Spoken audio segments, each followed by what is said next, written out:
today on Rappler.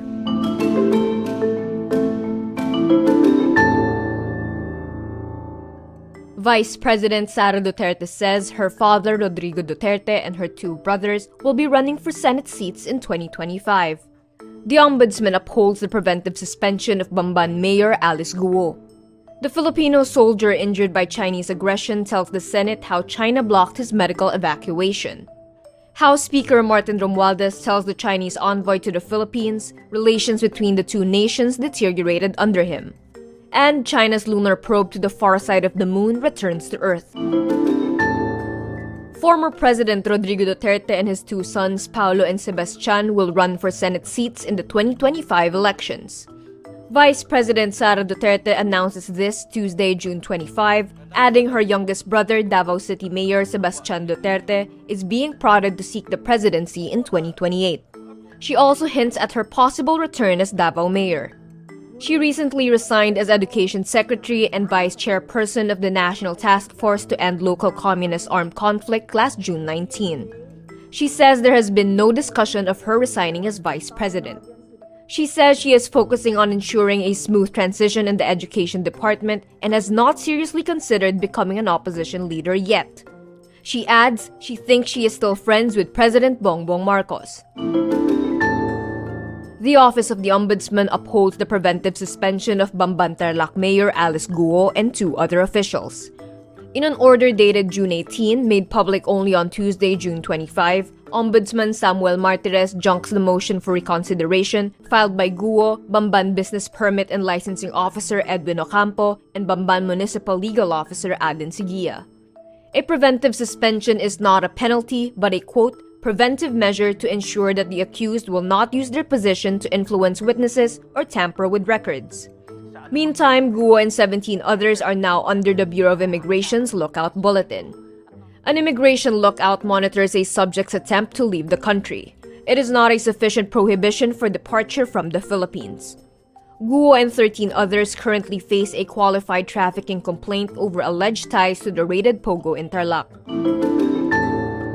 Seaman First Class Underwater Operator Jeffrey Fundo tells Senate on Tuesday, June 25, the Chinese Coast Guard blocked and harassed Philippine ships as they were trying to get him medical aid.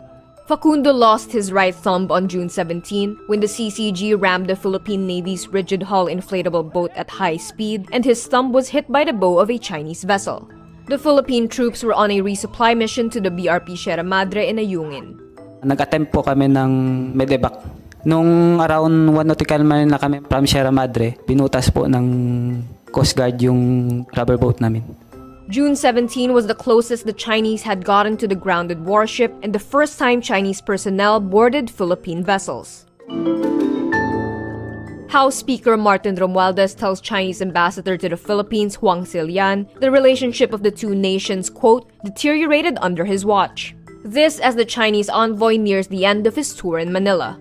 The relationship between the Philippines and China became fraught under President Ferdinand Marcos Jr. as Manila became more assertive in upholding its sovereign rights in the West Philippine Sea while Beijing resorted to aggressive tactics. Romualdez says he told Huang that the deteriorated relationship, quote, doesn't look good that it all happened under his watch. Huang kicked off his tour of duty in 2019, the Duterte administration's final 3 years, coming in at the height of the former president's pivot to China. When Marcos took over, he personally summoned Huang in February 2023 after the China Coast Guard pointed a military-grade laser light at the Philippine Coast Guard. China's Chang'e lunar probe returns on Tuesday, June 25, and touches down on the northern Chinese region of Inner Mongolia. This makes the country the first to bring back samples from the moon's far side. The probe landed and collected soil from the moon's south pole Atkin Basin, an impact crater on the side of the moon that always faces away from Earth. Chinese President Xi Jinping calls it a landmark achievement. The Chang'e 6 probe was launched on May 3 on a Long March 5 rocket from the Wenchang Satellite Launch Center on the southern island of Hainan. The probe had intended to collect 2 kilograms of samples, which will be closely analyzed by Chinese and foreign scientists who believe these will reveal new details about the formation of the Earth, Moon, and Solar System. The 2020 Chang'e 5 mission brought back samples from the near side of the Moon. And that's today's wrap. I'm Kara Oliver. Thank you for watching. Click the link below for the full story. Follow us on Rappler's YouTube, Facebook, X, Instagram, and TikTok.